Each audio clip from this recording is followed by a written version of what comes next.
Jusqu'à 9h, Good Morning Business.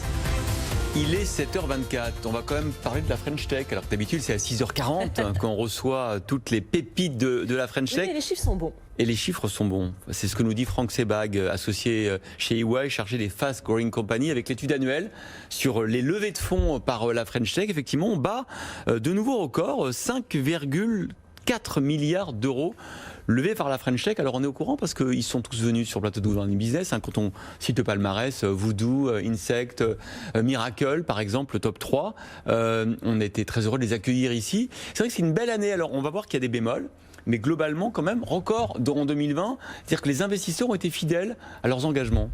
Alors oui, année record, mais année en fait en forme de montagne russe, puisque à la fin du semestre, on accusait un retard.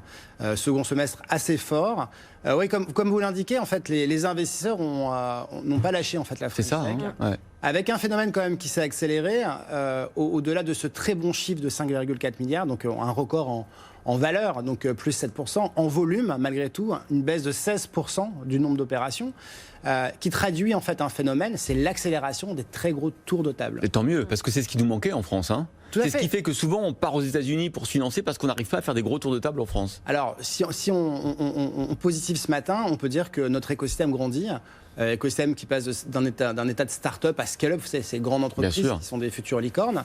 Donc une arrivée massive de tours en fait supérieure à 100 millions d'euros. C'est ce qui nous manquait lorsqu'on se comparait au niveau international. Il manquait cette gamme en fait de gros tours de table supérieurs à 100 millions d'euros. Voodoo qui fait 400 millions par exemple. Hein. Voilà, tout à fait. En fait, si on regarde un peu plus précisément, l'an passé des tours supérieurs à 100 millions d'euros, on avait 4. Cette année, en 2020, on en a eu 9 pour 1,7 milliard dans ces 5,4. Donc globalement, voilà, une accélération sur ces gros tours de table qui est plutôt une bonne nouvelle. Quels sont les secteurs qui ont le plus fonctionné ? Alors les secteurs qui fonctionnent plus, en fait, dans cette fameuse reprise en cas, évidemment, les entreprises qui proposent des solutions digitales. Vous parliez tout à l'heure de Miracle, oui, de la plateforme, mais ou d'un Content Square, Voodoo, en fait, qui est du gaming. Au-delà de ça, on voit aussi émerger en fait des sociétés qui vont pouvoir changer un petit peu la donne. Insect par exemple, qui permet en fait de faire de la protéine en fait à partir d'insectes. Donc ces secteurs-là qui sont un peu nouveaux, ou EcoVadis, qui est une solution logicielle qui permet d'évaluer en fait le RSE des entreprises. Alors il y a quand même un mais. D'abord parce que quand on regarde, alors l'Allemagne, ok, on a battu nos amis allemands, mais l'Angleterre elle fait presque 2 fois plus que nous, enfin même plus que 2 fois plus que nous. Donc continue à rester un marché attractif pour la tech. Oui, l'Angleterre, en fait, historiquement, a toujours été 2 fois plus forte que nous. La bonne nouvelle, c'est que nous avons rattrapé notre retard en Europe sur l'Allemagne, sur les gros tickets. Après, la vraie question, c'est que va-t-il se passer en Angleterre post-Brexit ? C'est ça. Est-on en fait sur une fin de règne avec des fonds qui ont levé beaucoup d'argent et qui continuent à accélérer ? Comme vous le savez, en fait, la City n'a pas complètement réglé toutes ces histoires sur le Brexit. Notamment sur le passeport. Et on a beaucoup de sociétés de fintech qui lèvent de l'argent en Angleterre, qui sont là en fait pour irradier l'Europe. Demain, en fait, nous avons nos leaders en France, des Conto, des Lydia ou d'autres, pourraient venir en fait contrarier en fait ces éléments-là.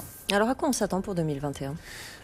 2021, en fait, on était sur une tendance en 2019 de croissance de 39% de la levée de fonds. On est à 7%, donc évidemment, le Covid est passé par là. On s'attend à une accélération des investissements. Il y a beaucoup d'argent qui ont été levés en fait, pour investir en fait, dans ces de la French Tech. On a vu l'arrivée de beaucoup de fonds de private equity, donc des fonds un peu différents, des KKR, des Cinven, d'autres de ce type-là, qui viennent chercher des futurs leaders internationaux. Donc je pense qu'on va avoir une accélération des gros tours de table. Et puis, ce qu'on peut appeler de nos voeux, c'est des exits, des sorties. Aujourd'hui, le prêt equity prend le relais des capitaux risqueurs.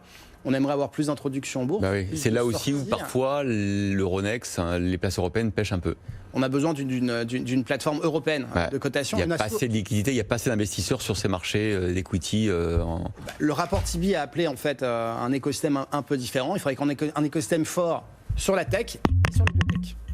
Un petit bémol encore, une déception sur la biotech. Nous, on adore la biotech ici. Il y a des expériences formidables, notamment dans l'immunothérapie, dans les cœurs, etc., artificiels. Mais en revanche, on a fait 0 pointé sur le vaccin anti-Covid.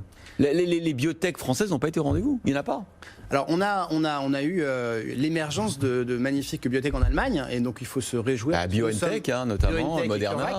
Et Moderna qui est américain et avec un patron Voilà, français donc aussi. on peut mais- se réjouir en tant qu'Européens de compter, et d'ailleurs il faudra plus compter en tant que, lorsqu'on compare la plaque tectonique asiatique et américaine, il faudrait comparer avec la plaque européenne, Ouais. donc soyons heureux que l'Allemagne soit en Europe. Mais vous avez raison, une forme de déception, les investissements en biotech ont progressé à peu près au même niveau que l'ensemble de la French Tech. Pour autant, on se serait attendu en fait Bah à oui. l'émergence d'une super biotech, donc là aussi... Qu'est-ce qu'on a raté là? Je pense que notre écosystème de financement de la biotech est probablement moins fort que celui du digital. Donc voilà, si on devait appeler de nos voeux pour 2021, c'est d'avoir beaucoup plus en fait d'argent pour ces sociétés-là qui sont plus risquées, mais on a besoin de la biotech pour aborder en fait 2021 et les années suivantes de manière plus sereine. Merci infiniment d'avoir été avec nous et avec EY pour ce baromètre annuel qu'on est toujours très content de commenter avec vous, France Sebag. Merci de votre présence.